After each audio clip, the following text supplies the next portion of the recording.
ক্যানভাসে আঁকা সুন্দর সবুজে সাজানো এক জনপদ মাধবপুর।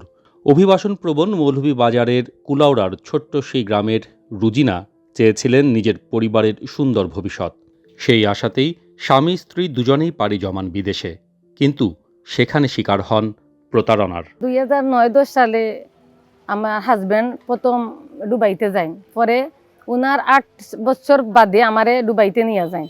দুজনে জব করি, ভালো ইনকাম ছিল। উনি উনার ফ্যামিলির অ্যাকাউন্টে সব টাকা পয়সা উন্ডির মারফতে বিকাশে সব কিছু উনি উনার ফ্যামিলিতে ইনভেস্ট করে। আমার বাচ্চা এবং আমার জন্য কিচ্ছুই নেই। 12 বছর পরে আবার দুইজন বাংলাদেশে মুভ করি। আমি বিশ্বাস করি আমার ভাইয়ের কাছে টাকা দিই, বাপ নাই তো আমার ভাই, বড় ভাই, আমি ওখানেই টাকা দিই। টাকা দেওয়ার বাদে আমি 2018 আইয়া দেখি আমার কিচ্ছু নেই। আমার বোনের বিয়া হয়েছে, এই টাকাগুলো আমি দিই। দিয়া আমি আজকে নিঃস্ব, আমার তো কোনো টাকা পয়সা নাই, কিচ্ছু নাই। বিদেশে গিয়া টাকা পয়সা তৈরি করি, কিন্তু আমার কাজে লাগে নাই। আবার আমি রিটার্ন চলে যাই কাতারে। 2024 সালের আগস্ট মাসে খালি হাতে দেশে ফেরেন রুজিনা ও তার স্বামী। দ্বিতীয়বার যাবার পরে দালালের খাপ পড়ে পড়িয়া টাকা পয়সা নিঃস্ব, দুজন একসাথে গেছি, আবার দুজন নিঃস্ব হইয়া বাংলাদেশে আসি। বিদেশে থাকার সময় কোনো সঞ্চয় না করায় শুরু হয় অভাবের দিন। মানসিকভাবে ভেঙে পড়েন দুজনই।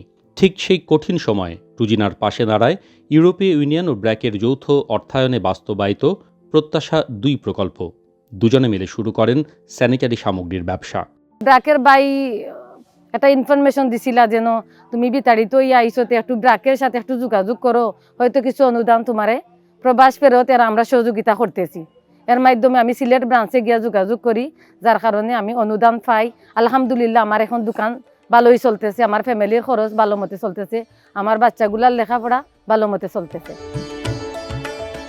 ব্যবসা শুরুর পরে প্রথম 3 মাস রুজিনা ও তার স্বামী নিজেরাই চালিয়েছেন ব্যবসা। আয় বাড়ছে দেখে এখন একজন সহকারীও নিয়োগ দিয়েছেন। আমার অবস্থা খুবই খারাপ ছিল, আমি খুব সুন্দর এখন চলতেছি। আমি ব্র্যাকরে স্যালুয়েট জানাই, ব্র্যাকে এমন একটা উদ্যোগ নেওয়ার জন্য।